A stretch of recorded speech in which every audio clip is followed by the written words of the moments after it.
ഇതാര്? പണ്ടോർക്കെല്ലാം വെച്ചിരിക്കണ എന്റെ ക്ലാസ്സാടാ. സത്യത്തിൽ ഇയാള് പോലീസ് അതോ കുള്ളനാ കള്ളനാ? നീ നാട്ടിലൊക്കെ പോയൊന്ന് മിനിങ്ങിയിട്ടുണ്ടല്ലോടാ പരമശിവം. അത് സാറ് ഈ ഗ്ലാസ് വെച്ച് നോക്കിട്ട് തോന്നണതാ. പരോള് കഴിഞ്ഞു വന്നപ്പോ നീ എനിക്കെന്താ കൊണ്ടുവന്നേ? വെച്ചാലിണങ്ങാത്തൊരു കൂളിംഗ് ഗ്ലാസ് തന്നില്ലേ? ഇവനാ? ഇത് ദുബായിലുള്ള എന്റെ ഒരു ഫ്രണ്ട് തന്നതാ. ഫ്രണ്ടോ? ആ ഫ്രണ്ട് എന്ന് പറഞ്ഞ ക്ലോസ് ഫ്രണ്ട്. ആ കക്ഷിയെ കൊണ്ട് എന്റെ വലിയേട്ടന്റെ മോളെ കെട്ടിക്കാൻ പോവാ. ചെറുക്കന്റെ സ്വഭാവമൊക്കെ അന്വേഷിച്ചിട്ട് പോരെ കല്യാണം? ഇല്ല പരമശിവ, ഞാൻ ആരാ? പോലീസാ. അപ്പൊ ആ സംശയവും തീർന്നു. ചെക്കനെ കുറിച്ചുള്ള ഫുൾ ഡീറ്റെയിൽസ് എടുത്തു. അവന് 24 ക്യാരറ്റാ.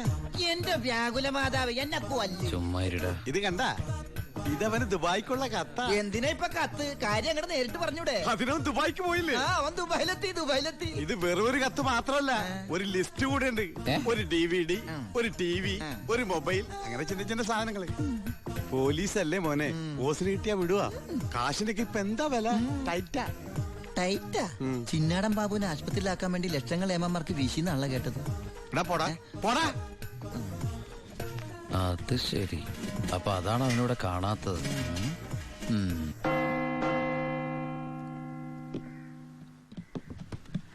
സാറേ. എന്താടാ? എന്താടാ? എനിക്കൊരു രഹസ്യം പറയാനുണ്ടായിരുന്നു. ഞാനിപ്പോ പരോളിന് നാട്ടിൽ പോയി. അതെ, വിജിലൻസ് ആൻഡ് ആന്റി കറപ്ഷൻ ഡിപ്പാർട്ട്മെന്റിലുള്ള എന്റെ ഒരു സുഹൃത്തിനെ ഞാൻ കണ്ടു. ആള് പറയാ ജയിലിൽ നടക്കുന്ന അഴിമതികളെ കുറിച്ച് അന്വേഷിക്കാനായിട്ട് അവര് രഹസ്യമായിട്ട് സ്ക്വാഡിനെ ഇവിടെ ഇറക്കിയിട്ടുണ്ടെന്ന്. ഇവിടെ? ആ, കള്ളത്തരത്തിൽ ചിലരെ ആശുപത്രി കിടത്താൻ കൂട്ടി നിൽക്കുന്നവരൊക്കെ പിടിച്ച് അകത്തിടും അത്രേ. അങ്ങനെ എന്തെങ്കിലും ഉണ്ടെങ്കിൽ സാറ് സൂക്ഷിക്കണം കേട്ടോ. ആ പിന്നെ ഞാനിത് പറഞ്ഞു, ആരോടും പറയരുത്. നമ്മുടെ ഡോക്ടറുടെയും സൂപ്രണ്ട് സാറിന്റെയും പണി പോകുന്ന എനിക്കിത് കാണണം. അവരും കുറച്ചുനാൾ തിന്നട്ടേന്നുണ്ടാ. എന്താ സാർ? ഉണ്ടേ കൊണ്ട് പോയതാ. ഒന്നുമില്ല.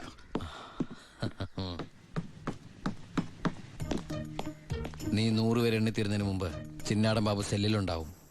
ചുമ്മാ എണ്ണടോ. 1 2 3. സത്യമാണോടൂ? അതെ സാർ.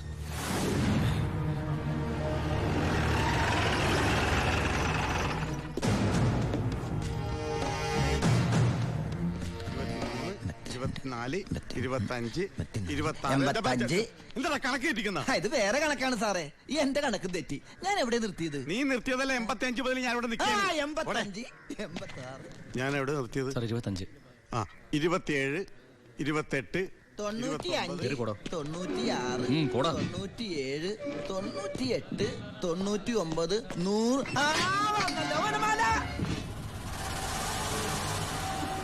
ഹായ്, എവിടെയായിരുന്നു? എവിടേക്ക് അന്വേഷിച്ചെന്നറിയാമോ? പത്രത്തിൽ കൊടുക്കാൻ പോയതാ. എന്താടാ നീ സൂക്ഷിച്ചോ? ഓ എടാ ചിന്നടാ, വാളയാർ പരമശിവത്തിന് സെൻട്രൽ ജയിലിനുള്ളിൽ കാശറിയേണ്ട കാര്യമില്ല നിന്നിവിടെ തിരിച്ചെത്തിക്കാൻ. ബുദ്ധിമതി, വെറും ബുദ്ധി. നീയല്ലേ പറഞ്ഞത് എന്നെ ഇവിടെ ഇട്ട് കൊല്ലൂന്ന്? എന്നിട്ട് ഞാൻ പരോളിന് പോയി തിരിച്ചു വന്നപ്പോ നീ ആശുപത്രി പോയി കിടന്ന പിന്നെ എന്നെ ആര് കൊല്ലും? ഇവൻ എന്നെ മൂടോട്ടാക്കി അടങ്ങുള്ളൂ. മതി പോയി റെസ്റ്റ് എടുക്കുക.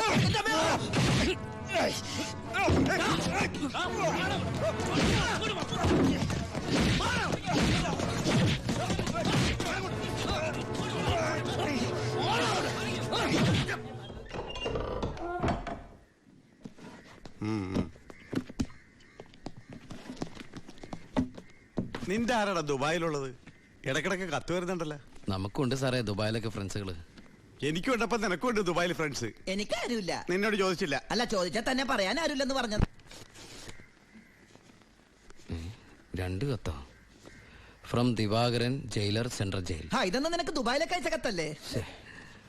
എന്തൊന്നും എഴുതി വെച്ചേക്കണാവോ? എന്തായാലും ഒന്ന് നോക്കിയേക്കാം.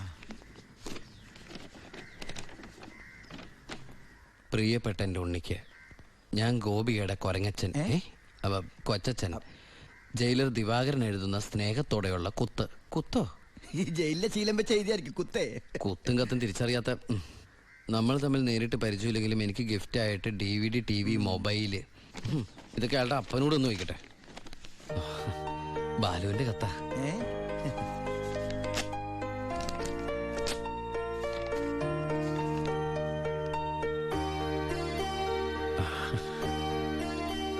ബാലുവിന് SI സെലക്ഷൻ കിട്ടി.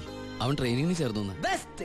ആദ്യത്തെ പോസ്റ്റിംഗ് ഈ ജയിലിലും ആയിരിക്കണം. അയ്യോ, അങ്ങനെയൊക്കെ സംഭവിക്കൂ? പറയാൻ പറ്റില്ല. നിന്റെ ബെസ്റ്റ് ടൈം അല്ലേ, ചിലപ്പോ അങ്ങനെ സംഭവിച്ചേക്കാം. ചുമ്മാ മനുഷ്യനോട് പൈലോ പൈലോ ഒന്ന് ടെൻഷൻ അടിക്കുമ്പോൾ അവൻ്റെ ഒരു തമാശ. എന്നാ നീ ഒരു മറുപടി എഴുത്. നിന്റെ ശിക്ഷ കഴിഞ്ഞിട്ട് ജോലിക്ക് കയറിയാ മതിയെന്ന്. എടാ മണ്ട, ഒരു കത്ത് ഞാൻ എഴുതിയാലും വീട്ടിൽ നിന്ന് എഴുതിയാലും കയ്യിലെത്താൻ ഒരു മാസം എടുക്കും. ദുബായിലുള്ള എന്റെ ഫ്രണ്ട് കാസമിന്റെ പണിയാ കത്തുകൾ അങ്ങോട്ടും ഇങ്ങോട്ടും കൈമാറി അയച്ചോണ്ടിരിക്കുന്നത്. ഇത് ഞാൻ എഴുതിയ കത്താണല്ലോ. ചേട്ടാ, ഈ കത്ത് എങ്ങനെ ഇവിടെ വന്ന്? സാർ ആരും നോക്കണത്? ഇത് കണ്ട, ഞാനിത് ദുബായിക്ക് എഴുതിയ കത്ത. ഇതെങ്ങനെ ഇവിടെ വന്നു? ഇനി ആ പോകുന്ന വിമാനത്തിൽ നിന്നെങ്ങാനും വിടതായിരിക്കോ? ആ വിമാനത്തിന് ഓട്ടയുണ്ടോ? അങ്ങനെയാണെങ്കിൽ ഇത് ആര് പൊട്ടിച്ചോ? അല്ല, ഈ പൈലറ്റുമാര് വെറുതെ ഇരിക്കുമ്പോ എങ്ങനെ വായിച്ചു? റെസ്പോൺസിബിലിറ്റി ഇല്ലാത്ത തെണ്ടികൾ, അന്യരുടെ കത്ത് വായിക്കുന്ന പട്ടികൾ. അല്ല, അനാവശ്യമായിട്ട് എന്തെങ്കിലും കത്തിൽ എഴുതിയിരുന്നു? എല്ലാ ആവശ്യമുള്ള സാധനങ്ങളാ. DVD, TV, mobile. ഇതിപ്പോ എന്റെ കൈ കിട്ടിയ നന്നായി. ഇല്ലെങ്കിലോ ഞാൻ ഈ സാധനങ്ങൾ പ്രതീക്ഷിച്ചിരിക്കില്ലേ? ഏതായാലും ഞാൻ ഇതൊന്നും കൂടി പോസ്റ്റ് ചെയ്യാൻ പോയത്. പൈലറ്റ് കൂടി പുറത്ത് എഴുതിക്കോ. അതെന്തിനാ? ഇല്ലെങ്കിൽ ഇനിയും പൊട്ടിച്ച് വായിച്ചാലോ? എഴുതി പോസ്റ്റ് ചെയ്യാം. അയ്യോ പാവം. ഈശ്വര, ഒരു മാസം കൂടി കഴിയുമ്പോ ഈ കത്ത് തന്നെ ഞാൻ ഒന്നുകൂടി വായിക്കേണ്ടി വരുമല്ലോ.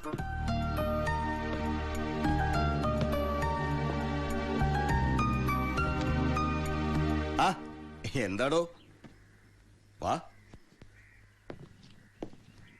താൻ പോയി ദിവാരുണ്ടെന്ന് വരാൻ പറ. ഇരിക്കടോ.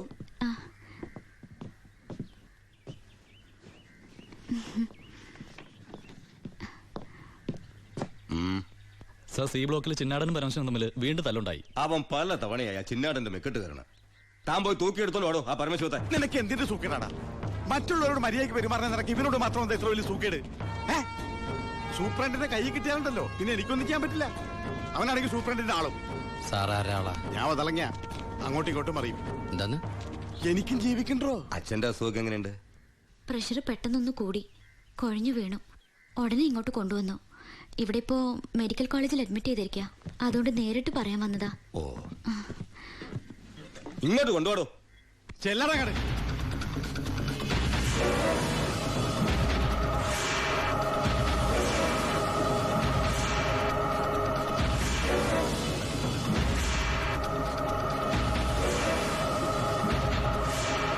കേറി ചെല്ലട കട.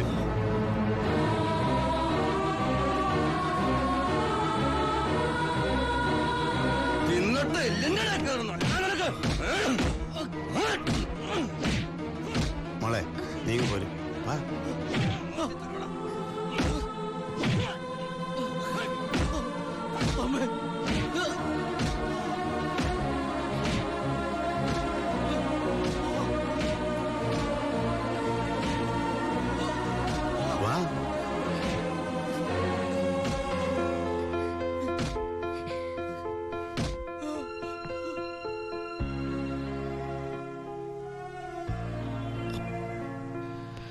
ഇടികൊണ്ടതിനേക്കാൾ വേദന അവളെ കണ്ടപ്പോഴായിരുന്നു.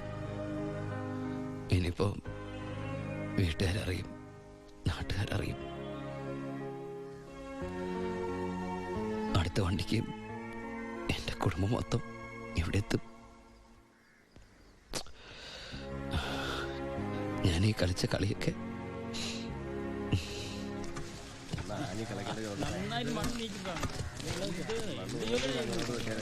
പരമശിവം, നിനക്കൊരു വിസിറ്റർ ഉണ്ട്. ഈശ്വര, അമ്മയായിരിക്കും.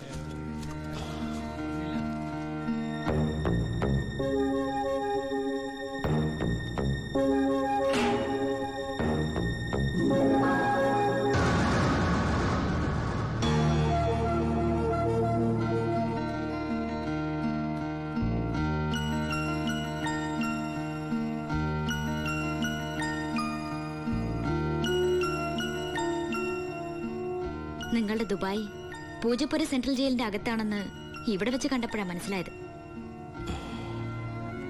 താൻ എന്താ എന്റെ അടുത്ത് പറഞ്ഞത്? അന്ധയായ പെൺകുട്ടി തനിക്ക് വേണ്ടി കണ്ണിൽ എണ്ണ ഒഴിച്ച് കാത്തിരിക്കുകയാണെന്ന്. അതും ക്രിസ്ത്യാനി ഷേഖിന്റെ വീട്ടില്, അല്ലേ? അച്ഛനും കൊച്ചച്ഛനും അറിയാതെ ഞാൻ ഇവിടെ വന്നത് നിങ്ങളെ കണ്ട് രണ്ട് വർത്താനം പറയാനാ. പാവ അമ്മ മൂത്ത മോനെ കുറിച്ച് പറയുമ്പോ 1000 നാവാ. ഒരു കുടുംബം മുഴുവൻ അവിടെ നിങ്ങളെ സ്നേഹിച്ച് കൊല്ലുക. എന്നിട്ട് ഇനി അവരെ ചതിക്കാൻ ഞാൻ സമ്മതിക്കില്ല. എല്ലാവരും അറിയണം. ഞാൻ അറിയിക്കും. അറിയിച്ചോളൂ. കുട്ടി പറഞ്ഞത് ശരിയാ. ഞാൻ എല്ലാവരും പറഞ്ഞു പറ്റിക്കുക, മനഃപൂർവ്വ. പിന്നെ ഞാൻ എന്താ പറയേണ്ടത്? ജയിലിൽ കിടക്കണമെന്നോ? സത്യം പറഞ്ഞ അവരുടെയൊക്കെ സന്തോഷം നശിപ്പിക്കണമായിരുന്നു ഞാൻ. വിശ്വസിക്കാം, എനിക്ക് വിശ്വസിക്കാം.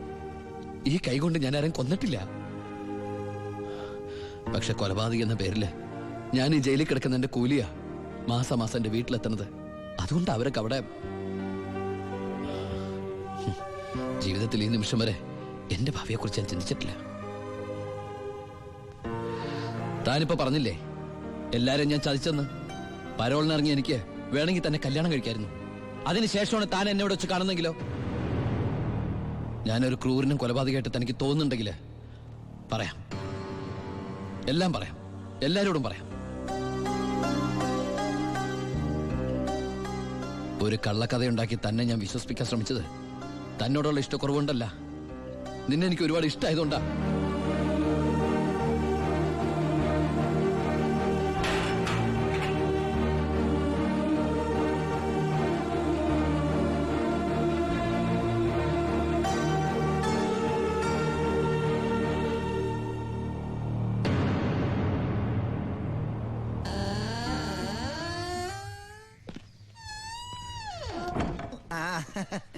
എടാ, എന്നെ നിന്റെ ഒപ്പം ഇറക്കി വിട്ടാ മതി. ഇവിടുത്തെ ഏമാനോട് കാല് പിടിച്ച് ഞാൻ പറഞ്ഞു, കേട്ടില്ല. ദേ ചവിട്ടി പുറത്താക്കി. ആരെ നീ നോക്കണത്? നമ്മുടെ ആൾക്കാരും കണ്ടില്ല. ആ, അവർക്കാർക്ക് ഇനി നിന്നെ വേണ്ടായിരിക്കും. നീ വിഷമിക്കണ്ട, അത്യാവശ്യം ദുബായ് സാധനങ്ങൾ വാങ്ങാനുള്ള കാശ് എന്റെ കയ്യിലുണ്ട്. പിന്നെ ഒരു ഡ്യൂട്ടി പെയ്ഡ് ഷോപ്പും ഞാൻ അടിച്ചു മാറ്റിയിട്ടുണ്ട്.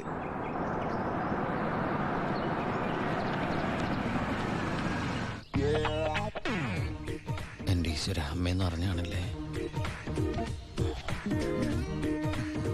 അനിയ, ആ കണ്ണാടി ഒന്ന് തിരിച്ചു. ചുമ്മാരിടാ.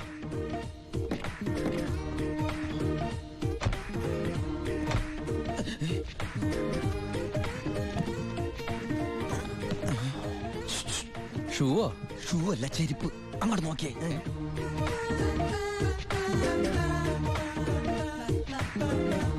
പൊറിഞ്ചു, അവളെ കണ്ടിട്ട് എന്ത് തോന്നണം?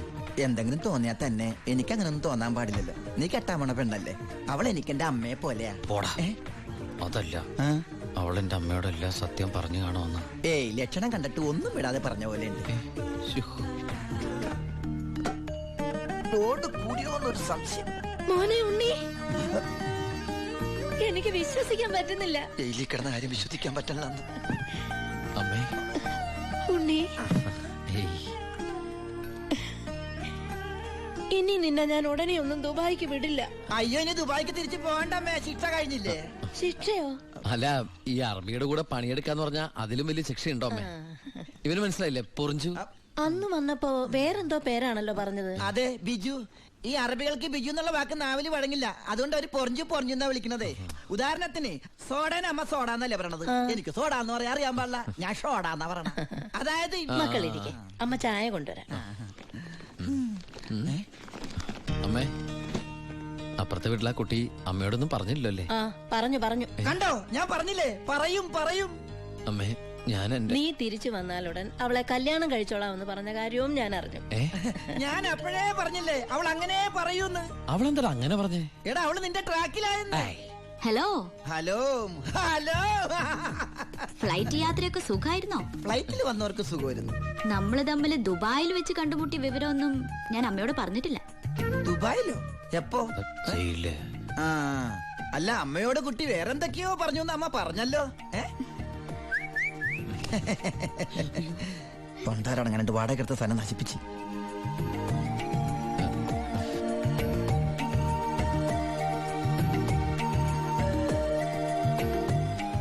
അച്ഛനെ കണ്ടില്ലല്ലോ. അതിനിത് പള്ളിയല്ലല്ലോ. കുട്ടിയുടെ അച്ഛൻ. അച്ഛൻ വൈദ്യരെ കാണാൻ പോയിരിക്കാ. കുഴമ്പ് വാങ്ങാൻ പോയതായിരിക്കും. നിന്നെ ജയിലിലിട്ട് ഇടിച്ച ഇടി ഒരു എപ്പിസോഡ് പോലും വിടാതെ കുട്ടി കണ്ടതല്ലേ. ഒരു മിനിറ്റ്. ഒരൊറ്റ മിനിറ്റ്. എന്താണ് സീക്രട്ട് ആണാ? കണ്ടോ? അതെടുത്തേ. പെൺകുട്ടികളുടെ മുമ്പിൽ ആളാവരുത്.